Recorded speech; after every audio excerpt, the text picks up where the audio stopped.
정의춘 장로입니다. 사사기 6장. 이스라엘 자손이 또 여호와의 목전에 악을 행하였으므로 여호와께서 7년 동안 그들을 미디안의 손에 넘겨주시니 미디안의 손이 이스라엘을 이긴지라. 이스라엘 자손이 미디안으로 말미암아 산에서 웅덩이와 굴과 산성을 자기들을 위하여 만들었으며 이스라엘이 파종한 때면 미디안과 아멜렉과 동방 사람들이 치러 올라와서 진을 치고 가사에 이르도록 토지 소산을 멸하여 이스라엘 가운데에 먹을 것을 남겨두지 아니하며 양이나 소나 나귀도 남기지 아니하니 이는 그들이 그들의 짐승과 장막을 가지고 올라와 메뚜기 떼같이 많이 들어오니 그 사람과 낙타가 무수함이라. 그들이 그 땅에 들어와 멸하라 하니 이스라엘이 미디안으로 말미암아 궁핍함이 심한지라. 이에 이스라엘 자손이 여호와께 부르짖었더라. 이스라엘 자손이 미디안으로 말미암아 여호와께 부르짖었으므로 여호와께서 이스라엘 자손에게 한 선지자를 보내시니 그가 그들에게 이르되 여호와께서 이같이 말씀하시기를 이스라엘의 하나님 내가 너희를 애굽에서 인도하여 내며 너희를 그 종되었던 집에서 나오게 하여 애굽 사람의 손과 너희를 학대하는 모든 자의 손에서 너희를 건져내고 그들을 너희 앞에서 쫓아내고 그 땅을 너희에게 주었으며 내가 또 너희에게 이르기를 나는 너희의 하나님 여호와이니 너희가 거주하는 아모리 사람의 땅의 신들을 두려워하지 말라 하였으나 너희가 내 목소리를 듣지 아니하였느니라 하셨다 하니라. 여호와의 사자가 아비에셀 사람 요아스에게 속한 오브라에 이르러 상소리 나무 아래에 앉으니라.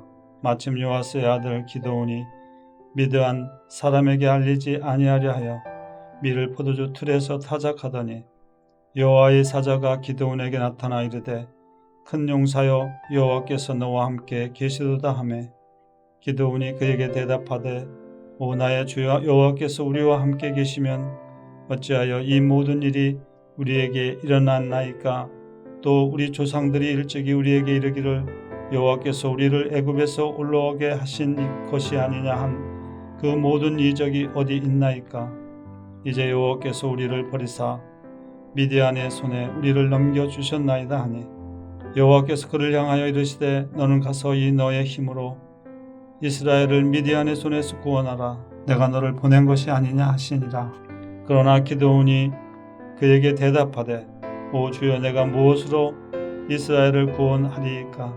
보소 나의 집은 므낫세 중에 극히 약하고 나는 내 아버지 집에서 가장 작은 자니이다 하니 여호와께서 그에게 이르시되 내가 반드시 너와 함께 하리니 네가 미디안 사람 치기를 한 사람을 치듯 하리라 하시니라. 기드온이 그에게 대답하되 만일 내가 주께 은혜를 얻었사오면 나와 말씀하신 이가 주 되시는 표징을 내게 보이소서. 내가 예물을 가지고 다시 주께로 와서 그것을 주 앞에 드리기까지 이곳을 떠나지 마시기를 원하나이다 하니 그가 이르되 내가 너 돌아올 때까지 머무르리라 하니라. 기드온이 가서 염소 새끼 하나를 준비하고 가루 한 에바로 무교병을 만들고 고기를 숯불에 담고 국을 양푼에 담아 상수리나무 아래 그에게로 가져다가 드리매 하나님의 사자가 그에게 이르되 고기와 무교병을 가져다가 이 바위 위에 놓고 국을 부으라 하니 기드온이 그대로 하니라.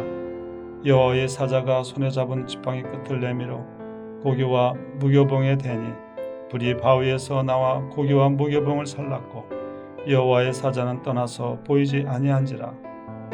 기드온이 그가 여호와의 사자인 줄을 알고 이르되 슬프도소이다. 주 여호와여 내가 여호와의 사자를 대면하여 보았나이다 하니 여호와께서 그에게 이르시되 너는 안심하라. 두려워하지 말라. 죽지 아니하리라 하시니라. 기드온이 여호와를 위하여 거기서 제단을 쌓고 그것을 여호와 살롬이라 하였더라. 그것이 오늘까지 아비에셀 사람에게 속한 오브라에 있더라. 그날 밤에 여호와께서 기드온에게 이르시되 네 아버지에게 있는 수소 곧 7년 된 둘째 소를 끌어오고 네 아버지에게 있는 바알의 제단을 헐며 그 곁에 아세라상을 찍고 또 이 산성 꼭대기에 네 하나님 여호와를 위하여 규례대로 한 제단을 쌓고 그 둘째 수소를 잡아 네가 찍은 나세라 나무로 번제를 드릴지니라 하시니라. 이에 기드온이 종 10사람을 데리고 여호와께서 그에게 말씀하신 대로 행하되 그의 아버지의 가문과 그 성읍 사람들을 두려워하므로 이 일을 감히 낮에 행하지 못하고 밤에 행하니라. 그 성읍 사람들이 아침에 일찍 일어나 본즉 바알의 제단이 파괴되었으며 그 곁에 아세라가 찍혔고 새로 쌓은 제단 위에 그 둘째 소수를 드렸는지라. 서로 물어 이르되 이것이 누구의 소행인가 하고 그들이 캐어 물은 후에 이르되 요아스의 아들 기드온이 이를 행하였도다 하고 성읍 사람들이 요아스에게 이르되 네 아들을 끌어내라. 그는 당연히 죽을지니 이는 바알의 제단을 파괴하고 그 곁에 아세라를 찍었음이라 하니 요아스가 자기를 둘러선 모든 자에게 이르되 너희가 바알을 위하여 다투느냐? 너희가 바알을 구원하겠느냐? 그를 위하여 다투는 자는 아침까지 죽임을 당하리라. 바알이 과연 신일진데 그의 제단을 파괴하였은즉 그가 자신을 위해 다툴 것이니라 하니라. 그날에 기드온을 여룹바알이라 불렀으니 이는 그가 바알의 제단을 파괴하였으므로 바알이 그와 더불어 다툴 것이라 함이었더라. 그때 미디안과 아멜렉과 동방 사람들이 다 함께 모여 요단강을 건너와서 이스라엘 골짜기에 진을 친지라. 여호와의 영이 기드온에게 임하시니 기드온이 나팔을 불매 아비에셀이 그의 뒤를 따라 부름을 받으니라. 기드온이 또 사자들을 온 므낫사에 두루 보내매 그들도 모여서 그를 따르고 또 사자들을 아셀과 스불론과 납달리에 보내매 그 무리도 올라와 그를 영접하더라. 기드온이 하나님께 여쭈되 주께서 이미 말씀하신 같이 내 손으로 이스라엘을 구원하시려거든 보소서 내가 양털 한 뭉치를 타작마당에 두리니 만일 이스의 양털에만 있고 주변 땅은 마르면 주께서 이미 말씀하신 같이 내 손으로 이스라엘을 구원하실 줄을 내가 알겠나이다 하였더니 그대로 된지라. 이튿날 기드온이 일찍 일어나서 양털을 가져다가 그 양털에서 이슬을 짜니 물이 그릇에 가득하더라. 기드온이 또 하나님께 여쭈되 주여 내게 노하지 마옵소서. 내가 이번만 말하리다. 구하옵나니 내게 이번만 양털로 시험하게 하소서. 원하건대 양털만 마르고 그 주변 땅에는 다 이슬이 있게 하옵소서 하였더니 그 밤에 하나님이 그대로 행하시니 곧 양털만 마르고 그 주변 땅에는 다 이슬이 있었더라. 하늘에 계신 우리 아버지여, 이름이 거룩히 여김을 받으시오며 나라가 임하옵시며 뜻이 하늘에서 이룬 것 같이 땅에서도 이루어지이다. 오늘날 우리에게 일용할 양식을 주옵시고 우리가 우리에게 죄 지은 자를 사하여 준 것 같이 우리 죄를 사하여 주옵시고 우리를 시험에 들게 하지 마옵시고 다만 악에서 구하옵소서. 대개 나라와 권세와 영광이 아버지께 영원히 싸움나이다. 아멘.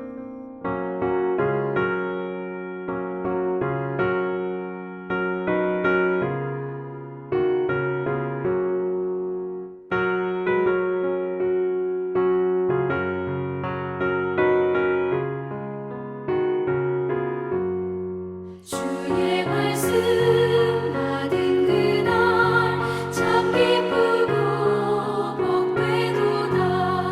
이 기쁜 마음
사람 된 그날부터 평안한 마음들이 있어서 이 복된 말 전하느니 나의 본문 삼았도다. 기쁜 날 주 나의 죄 다 씻은 날 늘 깨어서 기도하고 늘 기쁘게 살아가리. 기쁜 날 주 나의 죄 다 씻은 날.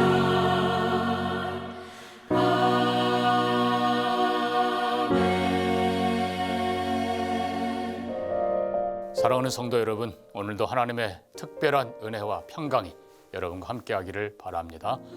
오늘 우리가 함께 살펴볼 본문 말씀은 요한복음 3장입니다. 1절에서 15절까지인데 제가 1절에서 8절까지 봉독합니다. 그런데 바리새인 중에 니고데모라 하는 사람이 있으니 유대인의 지도자라. 그가 밤에 예수께 와서 이르되 랍비여, 우리가 당신은 하나님께로부터 오신 선생인 줄 아나이다. 하나님이 함께 하시지 아니하시면 당신이 행하시는 이 표적을 아무도 할 수 없음이니이다. 예수께서 대답하여 이르시되 진실로 진실로 내게 이르노니 사람이 거듭나지 아니하면 하나님 나라를 볼 수 없느니라. 니고데모가 이르되 사람이 늙으면 어떻게 날 수 있사옵나이까? 두 번째 모태에 들어갔다가 날 수 있사옵나이까? 예수께서 대답하시되 진실로 진실로 내게 이르노니 사람이 물과 성령으로 나지 아니하면 하나님의 나라에 들어갈 수 없느니라. 육으로 난 것은 육이요 영으로 난 것은 영이니 내가 네게 거듭나야 하겠다 하는 말을 놀랍게 여기지 말라. 바람이 임으로 불매 내가 그 소리는 들어도 어디서 와서 어디로 가는지 알지 못하나니 성령으로 난 사람도 그러하니라. 아멘. 자, 우리는 요한복음을 살펴보고 있습니다. 이 요한복음은 예수 그리스도가 하나님의 아들이심을 선포하는 책입니다. 참고로 마태복음은 왕의 복음이라 불리웁니다. 이 마태복음은 유대인을 위한 책입니다. 그래서 성경의 주인이 예수 그리스도이다. 또 유대인의 왕 예수를 선포하는 것이 마태복음입니다. 마가복음은 종의 복음이라고 부릅니다. 이 마가복음은 하나님의 종 예수, 그래서 특별히 로마인을 위한 복음서라고도 불리웁니다. 또 누가복음은 인자복음 그렇게 불립니다. 그래서 헬라인을 위한 복음서이고 의로운 한 사람 예수를 가르쳐주는 것이 누가의 목적이었습니다. 요한복음은 전 인류를 향한 복음이고 하나님의 아들임을 선포한다고 했습니다. 그래서 요한복음 1장은 구약의 마지막 선지자인 세례 요한이 예수 그리스도를 직접 소개합니다. 보라, 세상 죄를 지고 가는 하나님의 어린 양이라. 특별히 이 요한복음에는 하나님의 아들 예수의 선포가, 예수님 자신의 선포가 많이 들어있습니다. 나는 뭐뭐이다. 나는 세상의 빛이다. 나는 길이요 진리요 생명이다. 나는 부활이요 생명이다. 나는 선한 목자다. 여기 나는 이다, 영어 표현으로 I am, 이 말씀이 여호와라는 뜻과 실은 똑같습니다. 자, 그리고 1장에서는 이 선포와 함께 예수님께서 제자들을 부르시는 사건이 기록되어 있고 또 2장에도 몇 번 기록되어 있습니다. 그러니까 예수님은 하나님의 나라를 세우기 위해 오셨는데 그 나라를 세우기 위한 일꾼들, 쉽게 말하면 조각하는 그런 모습입니다.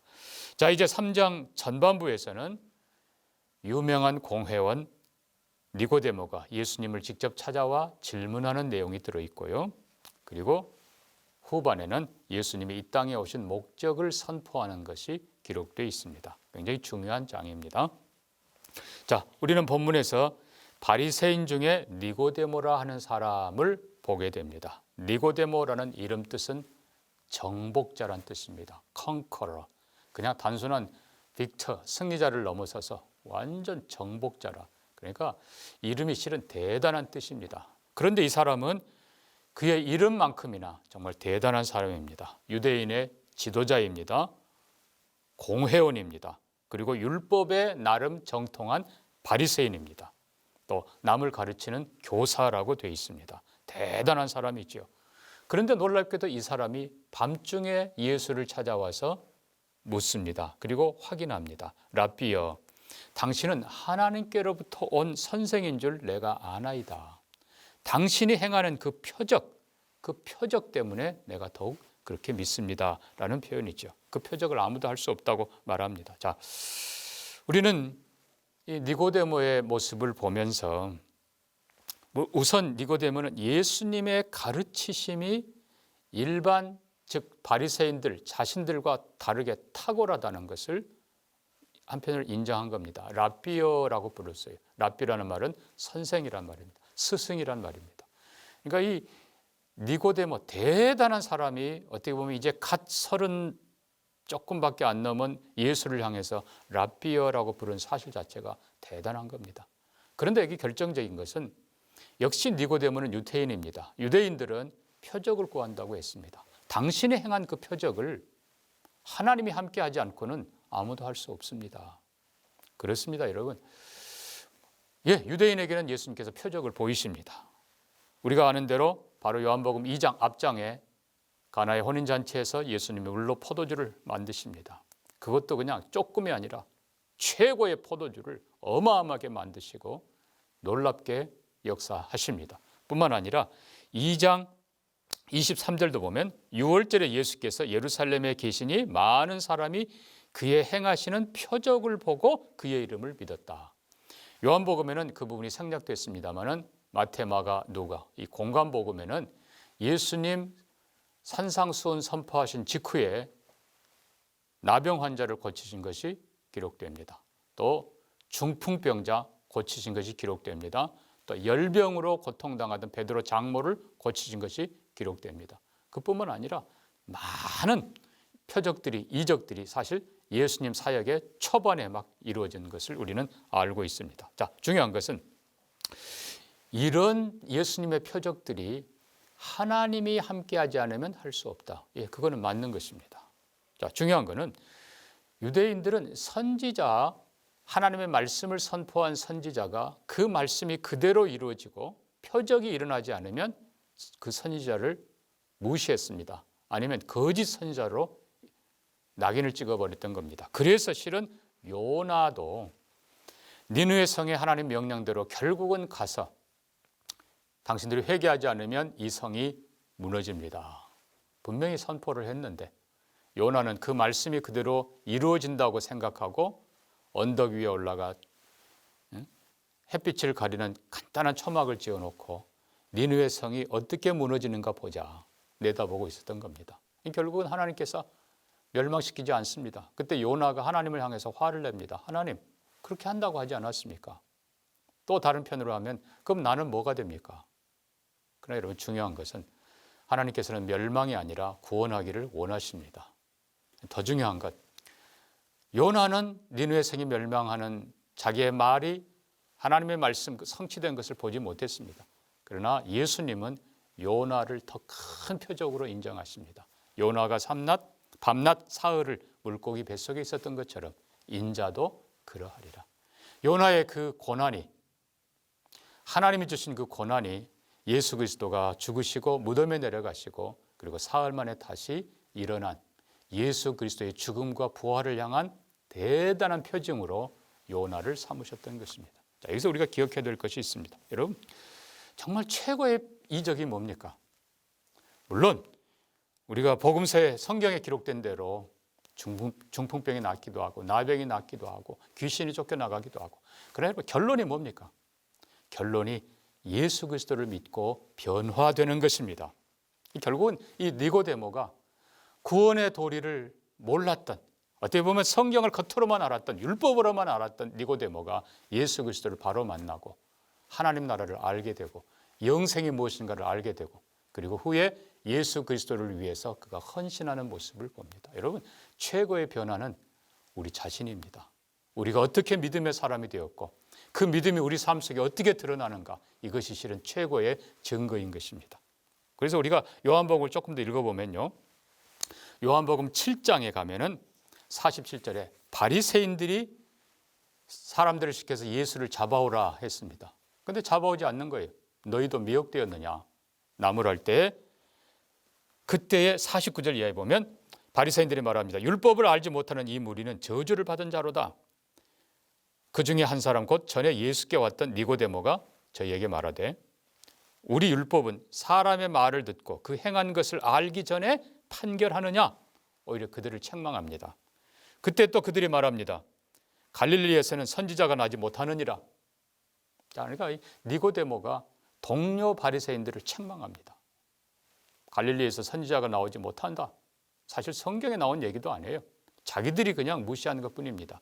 인간적인 선입관, 인간적인 편견 가지고 하나님의 일을 정죄하는 그들을 향해서. 그리고 또 한편으로는 확인해 보지도 않고 정말 그것이 선한지 악한지 확인하지도 않고 단정하는 그들을 책망하는 니고데모의 담대한 모습이 보이는 겁니다. 그러니까 니고데모가 한편으로는 구원의 도리, 예수 그리스도를 바로 알기 위해서 메시아인지 확인하기 위해서 밤중에 찾아온 모습, 양면이죠. 한편으로는 두렵기도 하고 그러나 또 한편으로는 지혜이기도 합니다. 요한복음 19장 뒷부분 가보면요. 예수님 죽으셨을 때에 아리마대 사람 요셉, 공회원입니다. 그도 그와 함께 또 한 사람이 등장합니다. 바로 니고데모입니다. 일찍이 예수를 밤에 찾아왔던 니고데모가 예수의 시신의 발을 모략과 침향 100리트라쯤 가져오니라. 한 35kg쯤 됩니다. 여러분, 엄청난 양이에요. 예수님 죽으셨을 때 그 많은 사람들의 시선, 따가운 시선에도 불구하고 아리마대 사람 요셉과 함께 이 니고데모가 예수의 장례를 치르는 모습을 봅니다. 신실한 예수의 사람으로 변화된 것을 보는 것이죠. 그러므로 사랑하는 성도 여러분, 우리가 기억해야 될 건 최고의 이적은 바로 내 자신입니다. 우리가 예수 믿고 변화된 것을 우리 자신이 알고 이웃이 알고 모두가 알고 저 사람 보니까 예수님 계신다. 저 사람 보니까 하나님 계신다. 그런 표적이 될 수 있기를 바랍니다. 한 가지만 더 살핍니다. 예수님이 그에게 바리새인 니고데모에게 율법사요 공회원이요 대단한 지도자인 그를 향해서 담대하게 말씀합니다. 사람이 물과 성령으로 거듭나지 아니하면 하나님 나라에 들어갈 수 없느니라. 물과 성령으로 거듭나야 한다. 이 부분은 나중에 기회가 되면 제가 좀 더 자세하게 말씀드리겠습니다만 요약하면 이렇습니다. 성령이 하십니다. 그런데 중요한 건 앞에 물이라는 그 표현이 있어요. 성령님은 단독으로 역사하지 않습니다. 성령님은 하나님의 말씀으로 우리에게 역사하고 또 성령님은 우리에게 하나님이 보내신 예수 그리스도를 위해서 예수 그리스도와 함께 역사합니다. 여기서 물이라고 하는 표현은 한편으로는 말씀입니다. 또 한편으로는 생명의 근원이라는 예수 그리스도입니다. 또 한편으로는 씻음입니다. 이 씻음이란 말은 죽음과 새로움을 뜻하는 것입니다. 결국 예수 그리스도의 사역이죠. 또 마지막 하나, 이 물이라고 하는 것은 외형적인 것을 표현하기도 합니다. 우리가 교회에서 성부와 성자와 성령의 이름으로 물 세례를 베풉니다. 그런데 거기에 성령이 성령 세례로 역사하신다는 것입니다. 그래서 외형을 무시하면 안 되는 거예요. 외형만 있으면 안 되지만 여러분, 외형 무시하고 성령 세례 미안하지만 특별한 경우 외에는 하나님은 그렇게 하시지 않습니다. 예를 들면 결혼식도 그렇지 않습니까? 정말 결혼식도 한 남자 한 여자가 하나님과 여러 증인들 앞에서 서약을 하고 그리고 부부가 됩니다. 그건 단순하게 법적인 걸 넘어서서 가장 진실한 것이 되는 것이죠. 자, 말씀을 맺습니다. 물과 성령으로 거듭나야. 이 거듭남은 새로운 삶입니다. 새로운 생명입니다. 예수 안에 있는 생명이고 이제는 성령님이 역사하시는 생명입니다. 그래서 우리에게 가장 중요한 주제가 구원의 문제와 그리고 성숙의 문제입니다. 구원도 예수 그리스도 안에서 성령이 하십니다. 우리의 성숙한 삶도 성령이 하십니다. 성령님과 함께하는 것이 중생의 삶이고 성령 없는 것이 육신의 삶입니다. 그건 종교적인 삶일 뿐이죠. 오늘도 예수 안에서 성령이 우리를 구원하실 뿐만 아니라 우리를 늘 새롭게 하시고 우리를 늘 성숙해 하시는 성화의 은혜가 함께하기를 주의 이름으로 축복합니다. 같이 기도합니다. 하나님 아버지, 니고데모처럼 구원의 도리를 바로 알기 위해서 진리의 주인인 예수 그리스도를 바로 찾는 우리가 되게 하여 주시옵소서. 하나님, 동명교회 모든 성도들이 성령의 사람들로 거듭나게 하시고 하나님의 비밀인 예수 그리스도를 바로 알게 하시고 바로 닮아가도록 복을 내려 주시옵소서. 지금도 복음을 위해서 이방 땅에서 사역하는 우리 선교사님들을 축복해 주시고 언어와 문화를 넘어서 성령의 역사로 이루게 하여 주시옵소서. 하나님, 또한 니고데모처럼 이 땅의 여러 영역의 지도자들이 겸손하게 예수를 배우게 하시고 각 영역에서 하나님의 나라를 세워가도록 축복하여 주옵소서. 감사하며 예수님 이름으로 기도합니다. 아멘.